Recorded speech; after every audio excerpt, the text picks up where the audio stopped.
It makes me so glad to talk to people who work in different countries, like today's guest, Deanna Choi.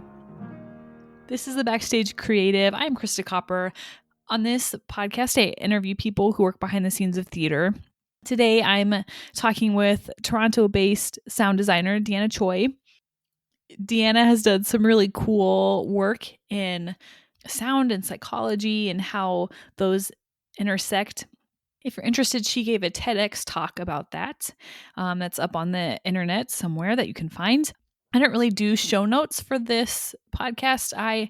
Myself personally, I don't really engage with show notes from other podcasts, and so I don't know. I don't know if a lot of people like show notes. I just I just base this podcast off of what I like in podcasts, like episode length and show notes and my editing style and whatnot. So if you're a show notes person, head on over to Facebook. There's a Backstage Creative podcast page that you can like, and I'll usually throw up that week's guest's website or like either a TEDx talk or an article they wrote or something, in case you're a show notes person and like to know more about the people on the podcast that you listen to. Wherever you are, I hope you're doing well. It's springtime as I'm speaking, which is exciting. It's exciting to see buds on the trees. It's exciting to hear more birds in the morning. I think springtime is just a beautiful season. It always feels a little weird to me, like the transition from winter into spring, like all of a sudden there's color in the world. It's always kind of shocks me a little bit at first, but I think that's life, right? Like we're constantly transitioning between different stages of life and different living situations and seasons. And yeah, I think that's kind of life is just big transition from one thing to the next. Anyway, you probably didn't push play on this podcast to hear me talk about springtime. So here we go. Let's get to this conversation with Deanna Choi.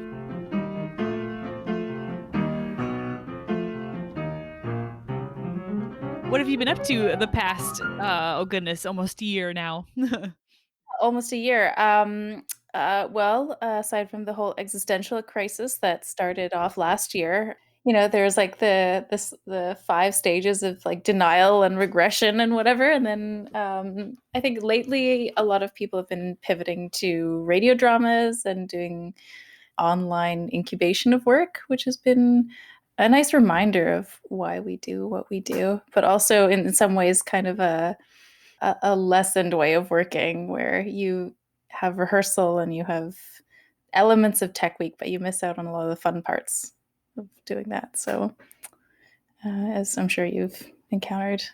Yeah, well, I haven't been able to be involved in any like virtual shows. Um, hmm so have you been able to work on some like productions for theaters? A little bit. I guess just to, like backtrack a little bit, like right now, so I'm based in Toronto, Ontario, or Tekaronto, which is the traditional homelands of the Haudenosaunee, the Anishinaabe, the Wendat, and the Mississaugas of the Credit. So we were in lockdown, like stay-at-home restrictions for the last, oh gosh, it feels like forever.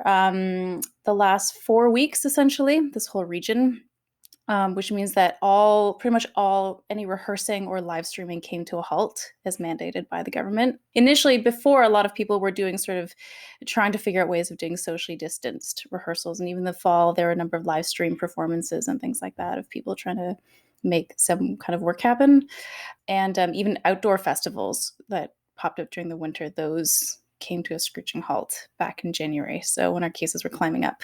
And now things are starting to reopen, and certainly the few live shows that I've been able to see were all done in schools, since that falls under more of an educational parameter.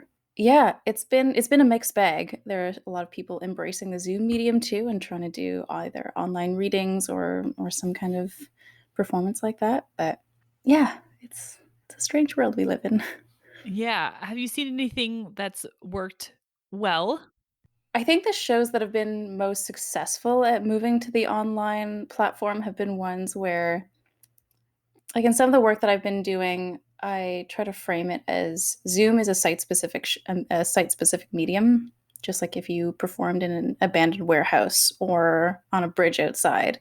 all the elements, the performance, the direction, the design has to really be tailored towards that medium because it's a very different way of interacting with each other. And so the shows that have really embraced that and have tried to use that aesthetic to their advantage or work that into the actual dramaturgy of the show or the content of the show, I think I've been able to actually really feel something in watching that performance, as opposed to the other productions, which, despite everyone's best efforts, I think it feels like a theater production that people tried to put on Zoom, which doesn't feel the same. It doesn't even feel the same as a filmed production being streamed online. It's a very different form and obviously much more prone to technical glitches, which really affects the way we view and absorb the material. So Hmm. I'm interested to see like when things reopen, how this time of, working on Zoom and trying to figure out digital production, like how that will affect live production. Like will something be added to what we do, or will we just kind of be like, okay, that was a dark chapter in our history and we're gonna, just pick up where kind of try to pick up where we left off. But I don't know. I'm excited, or at least I'm trying to be optimistic right now by the fact that now that it shows that people can work remotely quite well to a certain extent, that it might encourage more collaboration with folks who aren't tied to the same zip code or postal code, which is often a barrier previously, or just, the cost of plane tickets and so on. But now mhm. you could still workshop work remotely before you have everyone in the room together. I think that's an exciting possibility.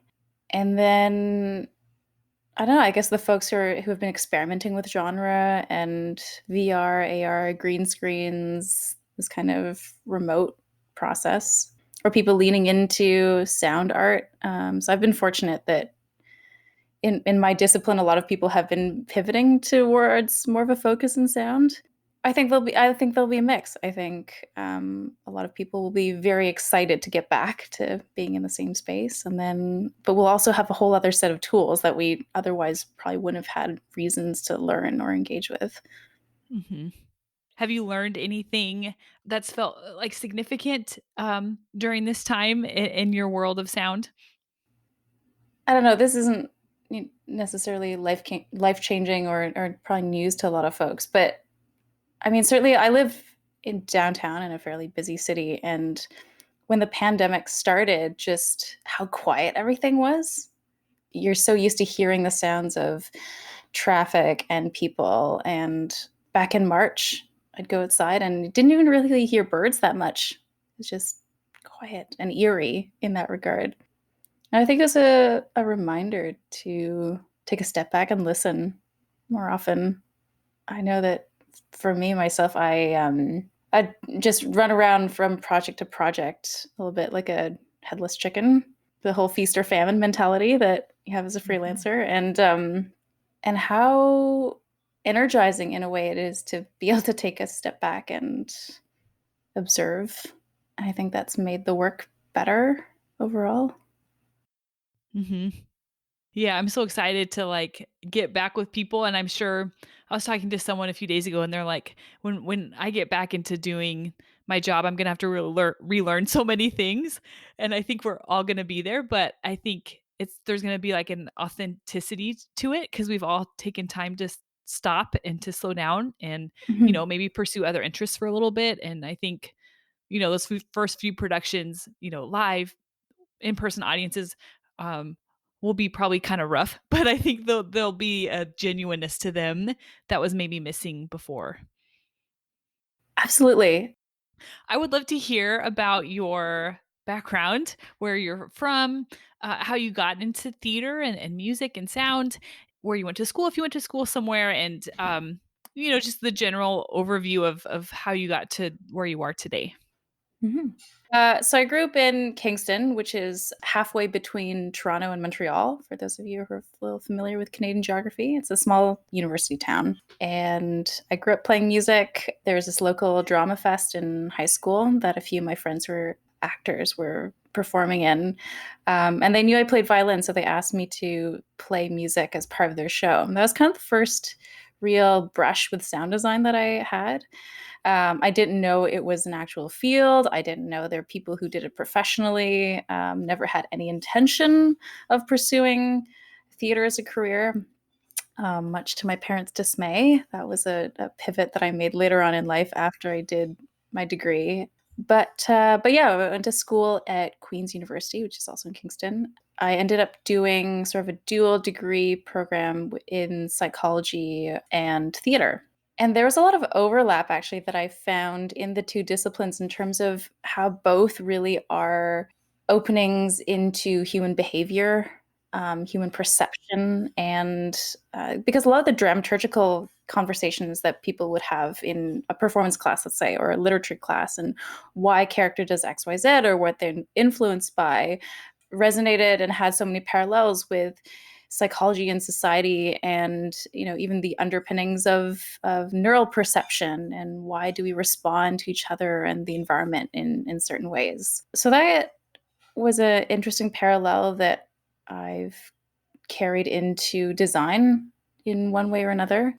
And so I did a number of productions when I was in school. And then when I graduated, I picked up and moved to Toronto and did the whole classic work as a barista, server shtick for a few years before I was able to freelance full time.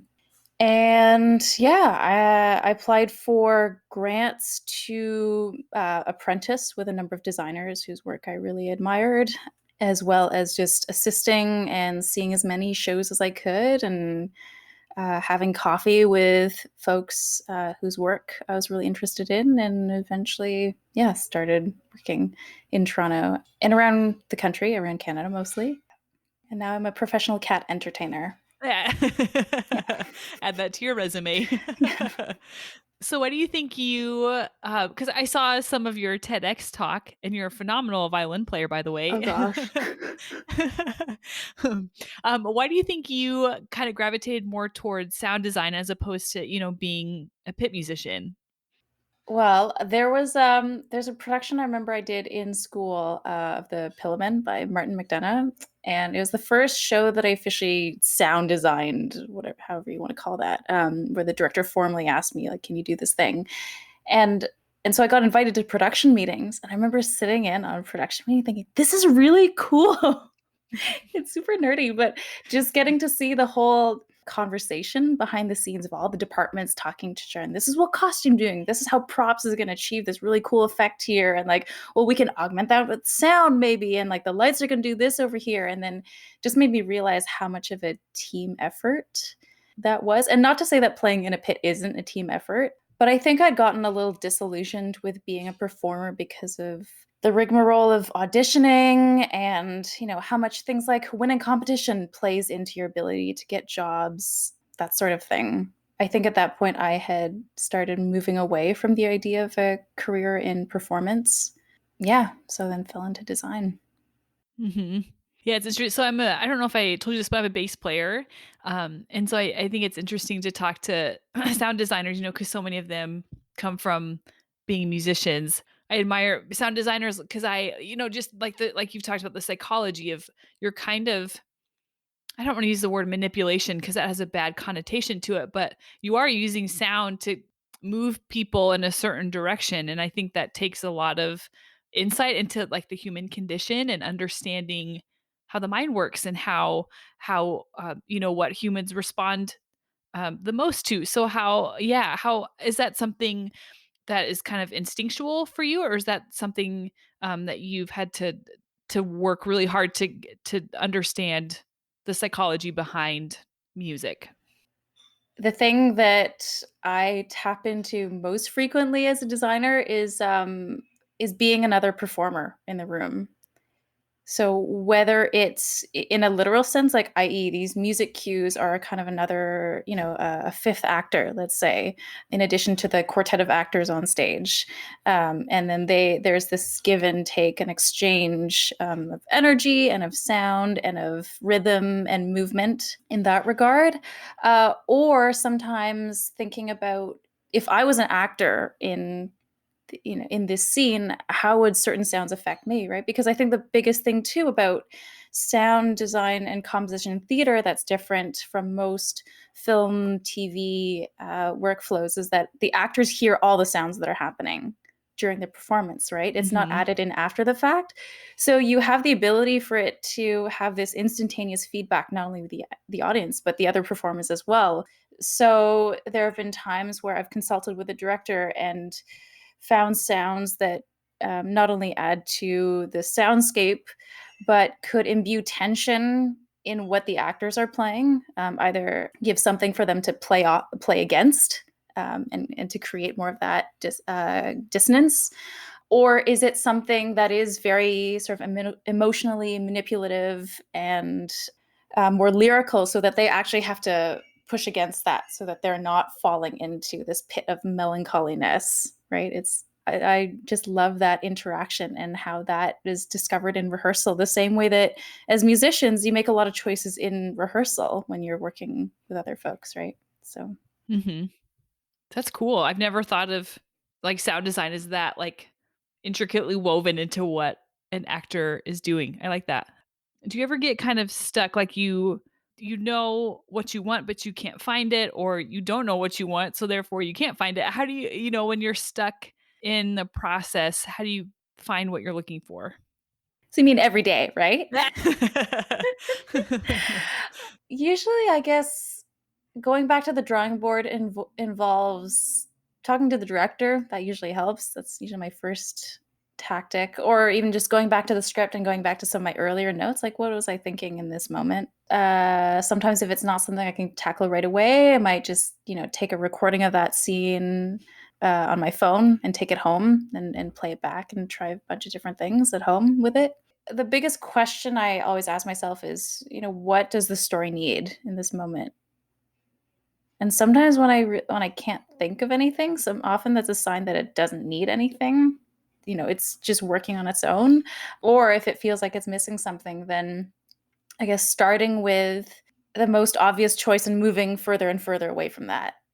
It's the setup for a murder, and the characters are just calmly walking around their kitchen. Unbeknownst to them, the murderer is looking outside. It's like, well, I could start with like whole, like it was a dark and stormy night, lightning, thunder, sound effects, that sort of thing. But that would be too on the nose, or maybe that would be too evoking of like a film noir genre, and maybe that's not what we're going for. So then, okay, maybe is it music, but then music might be too on the nose. So okay, maybe it's just soundscapes or just heightening the room tone, so that every little click and drop and footfall is suddenly more amplified. Or maybe it's taking that step further and like, let's just put contact mics around the floor and all the surfaces that they're touching, so we actually hear these concrete sounds that they're making on stage in a really heightened and artificial kind of way. So that's kind of, I guess, an example. So how do you decide like what direction to go, right? Because there's not like one right answer. So how do you choose? Is it Mhm. kind of up to the director or Yeah, I think it depends. Like usually I'll go through a few different options and then have kind of a short list for the director. And then depending on our setup and resources, just try out as many of them as I can in rehearsal. Richard Lee, who's a wonderful sound designer, actor, and fight director based in Toronto, said to me, all the answers are in the room. And I really like that. So I've been trying to, a lot of times it really reveals itself if you run the sounds in a scene. It's pretty clear when it's not working or if it's too much of an obvious choice, I think. And there are other times where there's really great feedback where the actors will turn to you and be like, oh, that was cool, and it's like, okay, great, let's roll with this and see how it goes. Mhm. I'd love to talk to about the collaboration process. Um, so as a musician, like in theater, sometimes it's collaborative, especially if you're only in like a 3 or 4 person pit and you're trying to cover parts from like a 20 person orchestra or something.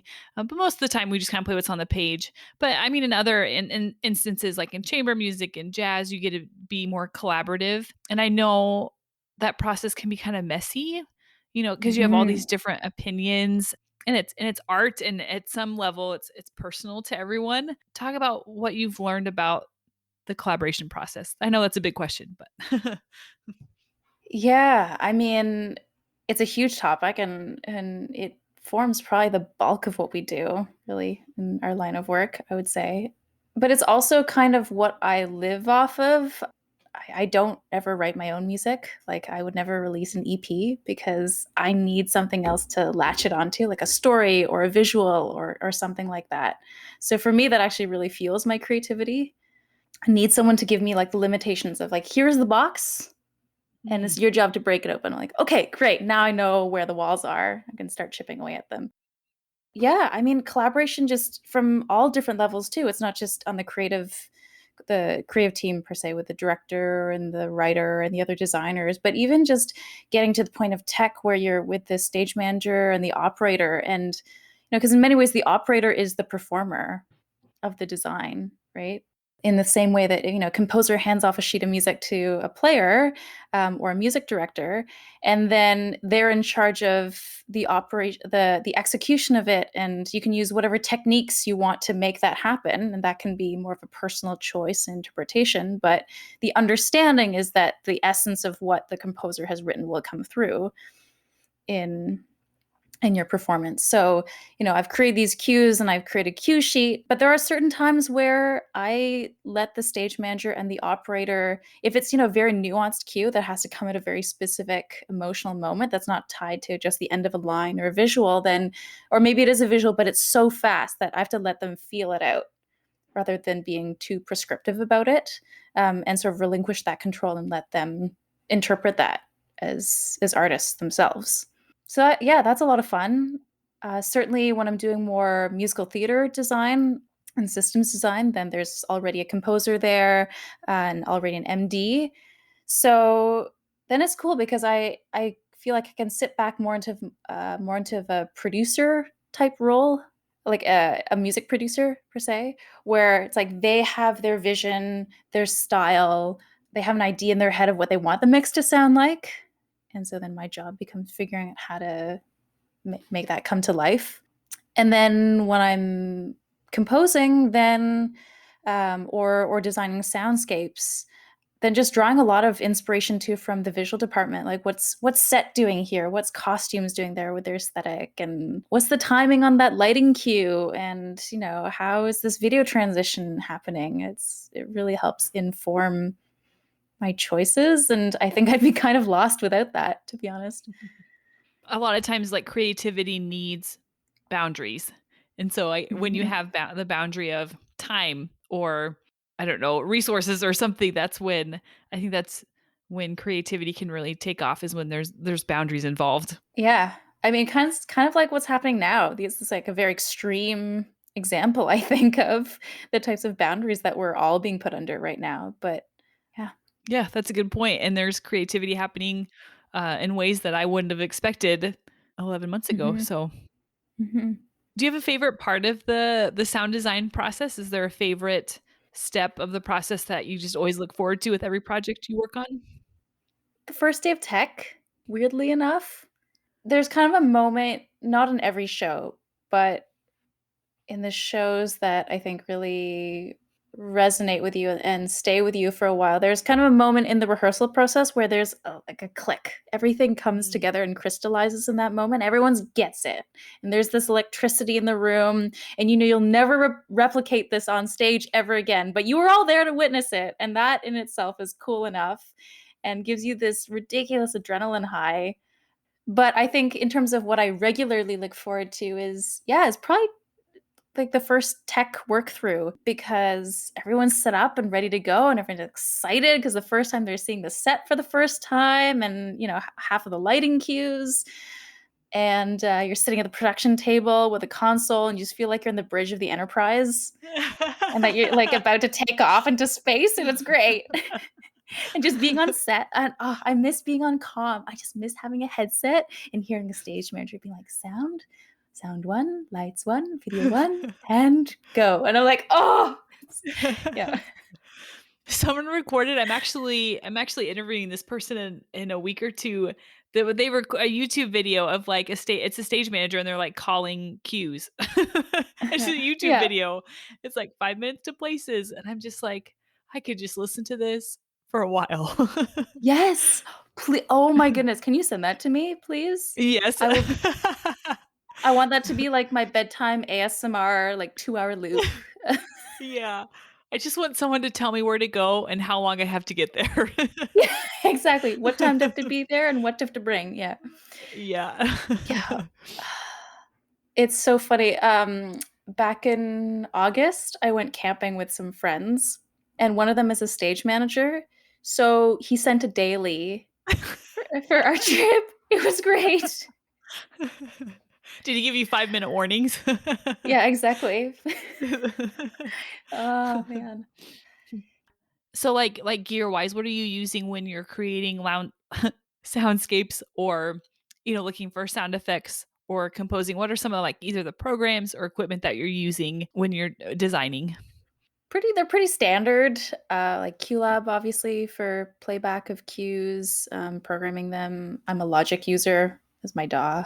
Although I'm trying to learn Ableton, that's been one of my pandemic projects, is to learn Ableton. Because I was listening to this masterclass that one of your previous guests, Jessica Paz, Mhm. especially with a lot of new musicals and ones that integrate, click tracks, electronic music, rock, and so on. You need the flexibility of a program like Ableton to run loops and vamps and all these things. Has a certain flexibility that QLab doesn't have, so that's pretty exciting. And then in terms of recording, sound effects, I'm not a huge gearhead. I just use the tools that I know work for me. My partner is way more into like, oh, check out this preamp and check out this synth. I'm like, okay, let's see what happens. Um, I hope I don't break it. But no, I should also get more into that as well. I mean, yeah, I've been getting more into Foley and the Mhm. possibilities of that to the extent where I was walking around. This was in the pre-pandemic days. I was walking around with my mom, my sister, and came across this squeaky gate, and then pulled out my Zoom recording immediately. I started recording. I was like, "You guys go on ahead. I'll catch up with you." And I kind of love the spontaneity of sound in that regard. Sometimes you just find something that sounds very unique or interesting or unfamiliar. I mean, if DPA will give me a sponsorship, I will happily plug their mics right now. Anyone from DPA listening? Um, no. Yeah, I don't know. I guess it varies a lot project to project too. So again, in the pre-pandemic days where I could, either bring people in to record my home studio or things like that. Yes, there's like sound libraries for screams and things, but it's always sounds better when you have the real person who's the actual actor doing it, so it sounds like them. So I'm sure my neighbors were very concerned when they just hear spontaneous screaming on the other side of the wall, which is probably not ideal. But Like, what percent do you think are you pulling from, pre-recorded sources? And then, like, what percent are you creating on your own? I guess that's usually a function of time and budget. In an ideal world, I like to create as much new as possible, but at the very least, if I can't source it myself, then I'll try to layer things in so that I synthesize a new sound from different components rather than ripping something completely off of from one library or something like that. And the thing that I find that's most essential to record myself are always loop groups, like with the cast doing babble in the background for like a restaurant scene or a crowd Mm. scene or something like that, so that you really have the dialect and the inflection of that narrative that's specific to that story. And even if that's buried in layers and layers and layers, I find it keeps the play rooted in the sounds that we're already used to hearing. Yeah, and that's always a fun day to record. Yeah, that's cool. I think as artists, it's easy to get, this is my aesthetic. This is how I do things. How do you keep growing? Like, how do you keep getting better at what you do? I remember asking, I was sitting in tech back in early 2019, I think it was. And I just asked some of the folks next to me at the production table, I was like, at what point do you find your aesthetic? Like, how do you know that this is X designer I was like, oh, that person lit that show. Yeah. And they said you just find it as you work more and you see what you like and what you're interested in. There are certain it might not be as specific as like, oh, these are the color gels that I always pick, but you'll find the things that you gravitate to. Yeah, I'm really inspired by a lot of my mentors, like for instance, John Zosky, who's also a sound designer based in Toronto. He has gotten really into working in binaural and interfacing, MIDI and sound with like body sensors and all these things. He works with his partner who's a dancer and has worked in this lab in Hamilton as part of this sort of interdisciplinary collaborative thing. And he's worked at some of the biggest. He's worked at all the major theaters in this country, and yet he's been doing this for decades, but he's pushing his way of conceptualizing sound and what sound can do in the context of performance. And I think just by adopting that ethos of sound is really what you make of it, or any design discipline. And what's great about it is that you can take it in so many different directions. For some folks, it's about getting deeper into orchestration, or learning different genres of music, or becoming a really proficient player. And for other people, it might be delving into tech and gear, or some people get into field recordings and specialize more in that. So with every project I take on, I challenge myself to learn one new thing on it, whether it's a new piece of software or a new recording technique or something. So yeah, or just even a different workflow for the show playback if that's what it needs. So yeah. I like that. I've been thinking about this a lot. Like life is like a lot of small steps. Like, it's not so much this big like overhaul of your playing or your aesthetic or, get rid of all the gear you have and totally start from scratch. Like it's like small, learning one new thing a show. Or I think that's the attitude that we have to have as artists because we're playing a long game. And it's countless small steps. And then you look back, and you're like, oh, look how far I've come. Yeah, I mean, like, just listening to my violin teacher growing up, she talked about she played in an orchestra for her entire career, and if you're playing in any major orchestra, you're going to come across the same repertoire over and over and over again, right? There are only so many Brahms symphonies that one can play, and now that I'm glad that people are programming more diverse things, but we still like to go back to the quote unquote classics. So but if you play Beethoven's 7 the same way at age 45 that you did at age 25, then what have you learned as an artist, right? So I guess it was kind of that approach that I thought about a lot growing up. And maybe it was one of the reasons because I couldn't see myself, figuring out how to make that challenge work for me. Was maybe one of the reasons why I didn't pursue being an orchestral player, for instance. Even though I love the music that you can, like, you just can't get a sound the same way unless you have 95 people on stage all playing together or singing together. Like, that's something pretty phenomenal and special. And there are days when I definitely do miss that. But I think here, certainly working, freelancing in this way, it's a more direct, like, I'm in control of what I can choose to learn and keep developing on a day-to-day basis. Mhm. Yeah, the freelancing life, it's hard. How do you keep it going? So many people who listen to this probably are freelancers or were Mhm. or, will be when things come back. But what keeps you going in the freelance game when the calendar is empty or, you're getting paid you figured out that you're getting paid $4 an hour. How do you keep how do you keep the freelance life sustainable? Yeah, that's really tough. And I think this past year has, taken a real toll on a lot of people, like our mental health, right? Because you take away not just your source of income, but your source of socializing and everything that you've built your career around and your life around.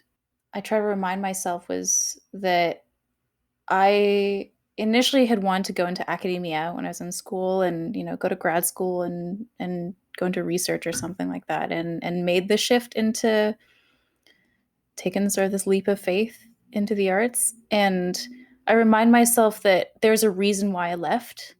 And even with all the uncertainty and the precarity of what we do, I still prefer this to, I guess, the solitude of being an academic. And if I wasn't one of those two things, I don't know what I would do. I'd just live in the woods, maybe. So, so that's part of it. And then I remember when I first moved to Toronto and met with a sound designer who still to this day remains one of my mentors, Richard Farron. He said to me, he's like, no one does this for the money. So if that's why you're here, I would rethink that. The minute you get cynical, it's time to get out. And so I guess it's trying to surround myself with all the reasons why I don't want to be cynical about this. It's like it's the people. It's the breadth and the depth of new experiences that I get to partake in by engaging in new stories and traveling to other regions and meeting with people and being embedded in the process from start to finish certainly makes me feel like more of a collaborator in that regard. Yeah, I don't know. It's the little things like just, having coffee with a stage manager friend on break and shooting the shit or you know, dancing with the crew on opening night. I remember biking to rehearsal a couple of years ago and it was this beautiful day and this venue is a cute little warehouse, by the lake and just thinking like I get to have fun as my job. How amazing is that? And how lucky am I to get to have fun like for work? And I think that is unfortunately the thing that is hardest about the pandemic is that even when I am working, there's no payoff. There's no opening. There's no cast party. There's no getting to go out for beers after rehearsal with everyone and chat about the show or just chat about life. There's no, summer festivals where you're essentially at summer camp for 6 weeks with, the entire company and having barbecues and sitting out, like watching the June bugs on the patio after rehearsal. Like that's all been taken away. Yeah, I like what you said about what your mentor told you about being cynical. There's been several people I've worked with that just show up and are so bitter, and it's like, "You don't have Hmm. to be here." Like, Yeah. this probably doesn't help very much towards your rent or whatnot, like, but No. yeah, I think there's times, you have to remind yourself of the good things. And by that same token though, I think it's also really tricky because so many of us are overworked and underpaid and especially if you're not, let's say, a union member or you don't have a steady gig in some way or various just systemic issues in terms of the way that a lot of cultural institutions are run and the way that they have a history of exploiting artists and workers. And so for whatever reason people fall through the cracks or there are not enough, if someone has to go on health leave and then their career just sinks because they've had to step away from it for a bit or they want to have a family or or there are all these reasons that don't make this lifestyle amenable and accessible for a lot of people or they didn't come through the right training or have the right names on their resume, et cetera, right? So I think as a whole we can do better to support people and set people up for success because already there are so many things that are working against us, whether it's from a training standpoint or the work culture as a whole. I certainly wonder, like, why do we all work 6 days a week and have 12-hour tech days or 16-hour days for some folks if you're there from the morning call, right? Does that make the work better to run ourselves into the ground all the time? Absolutely, I agree with doing the thing, taking the steps on your own to manage your mental health and all these things. But I think as an industry, we can do better too. Yeah, agreed. Yeah, I don't think it's helping the industry by asking everyone to always be sacrificing and to always, if you're not willing to stay until midnight. Yeah, I think sometimes we get kind of this romanticized view of musician or not artists of um this is our life and it revolves around this, and I'm willing to Mhm. sacrifice time and family time and other things in my life to make this work. And if I'm not, then, you're out. Mhm. Mhm. That's not helping. Quite early on when I started working, I was volunteering at the Dora Awards in Toronto, which are like our Tony Obie kind of ceremony. And there's a director who won, Wayne Mengesha, and she went up and she was, I think, like 7 months pregnant or something at the time. She goes up on stage and beaming accepts the award and says thank you to Why Not Theater Company that she was working for and I'm paraphrasing here, but she says something along the lines of making sure that I didn't have to choose between being an artist and being a mother. And just hearing someone who was that accomplished as an artist, but also going up and saying that in front of everyone was extremely inspiring and kind Hmm. of showed that there is another way, that we don't have to accept the grueling, you have to give everything up mentality. So a lot of my family are teachers, and I think the teaching industry also suffers a lot from that. Like, you don't care about your kids if you're not, doing lesson plans every night, and like teaching in the arts, like they just ask you to sacrifice and sacrifice and sacrifice and then don't Mhm. compensate. And yeah, it's a big problem, and I don't know the solution.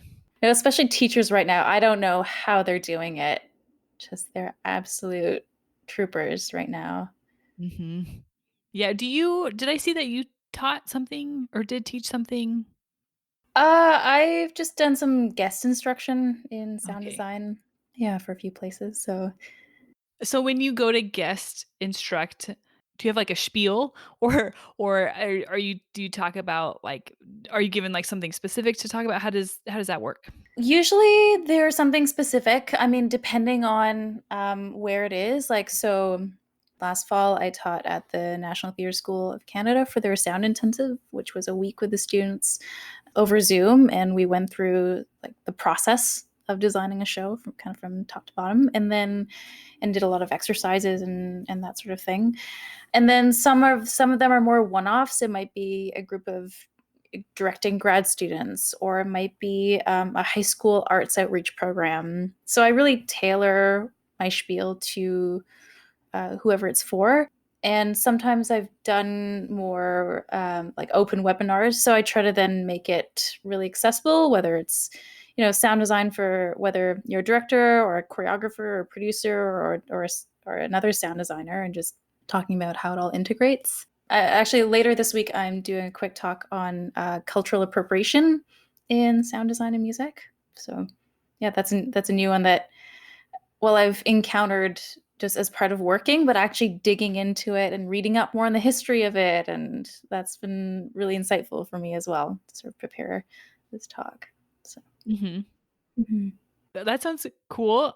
Would you mind giving like a little overview of what you've learned from cultural appropriation? Yeah, I mean, I guess, unfortunately, a lot of Western art forms have a history of appropriation and integrating that into an artistic practice and calling it art. And I would say that while cultural exchange is a very integral part of art developing, the actual practice of really stealing from another culture, which is what was happening for a long time, is, I think we're kind of at this watershed moment where that's truly no longer acceptable. Or at least I hope folks are on board with that.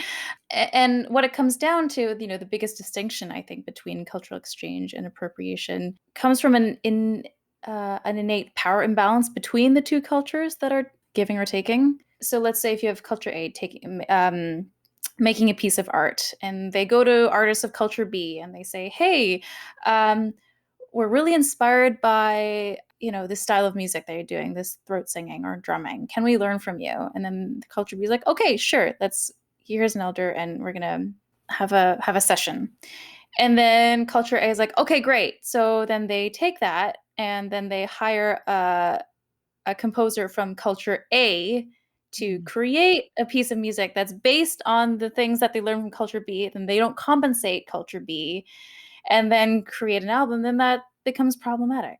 one of the talking points I have is borrowed from my friend and collaborator Yolanda Bennell, who's a Anishinaabe and South Asian actor, playwright, and poet.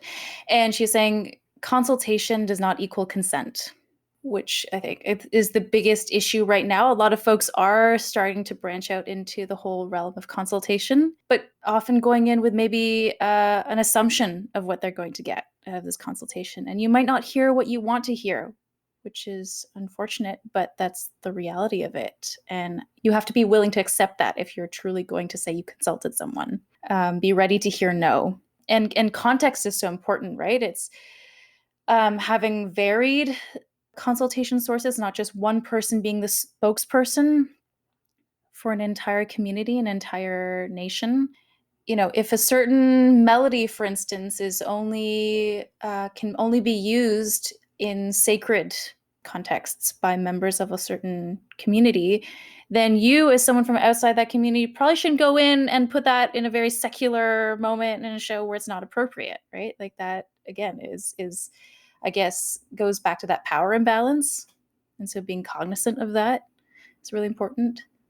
And ultimately, I think the truly best way of going about cultural exchange is a collaboration on equal footing where people are not only compensated for the work, but they actually get brought on, you know, as a member of the team and have an equal voice, an equal say, whether it's, are they a co-director, a co-playwright, a co-composer in a non-hierarchical environment. So yeah, that's the rundown of the spiel. Yeah, that's interesting. I haven't thought too much about that, but yeah, that's an interesting topic in theater that I haven't thought about. I mean, a lot of it I think is just borrowed from like my training in classical music, which has a notorious history of appropriation. You got like Madame Butterfly and Tondo and you know all those, Yeah. right? So, Yeah. and that's just kind of baked in, unfortunately, into the repertoire and the training, I feel. So I'm hoping that you know that things are shifting slowly. Well, your talk will help that, I bet. So I have one final question that I like to ask everyone, and that's advice to young people. So what advice would you give to young people who are interested in being sound designers? I'm in no position of being in the business of telling other people, of giving other people advice, but I'll pass on really good advice that has been passed on to me. This is by director Nigel Sean Williams, who said to me early on in my career, he said, this was like while I was still working as a barista and a server and working on a couple tiny indie productions. And he said, you decide when you call yourself an artist. Mm. That could be today, that could be 3 weeks ago, that could be 6 months from now, but nobody else gets to decide that except for you. One that I've heard in various different forms, but this was the sound mixer of Wicked on the West End. I said sound is 90% PR, 10% PA. To phrase another way, is you know, anyone can go and cobble together or record the sound of a doorbell cue. But when you're working as a sound designer, it's about so much more than that. It's, you know, how do you interact with the other folks in the room? How do you take a note? How do you give a note to, you know, the sound mixer, for instance? How do you navigate sometimes a sensitive issue about someone's voice or a mic or any number of things, right? That can come up in a production. There's a lot of moving parts. There are a lot of people and there are a lot of different personalities that you're going to be working with, and just being flexible to that, because sometimes people don't say what they mean, or they hear what they want to hear. The most important part of a sound designer's job, I think, is to listen. The music for the Backstage Creative was improvised and performed by Ian Leroy, and the logo was designed by Carly Wagner.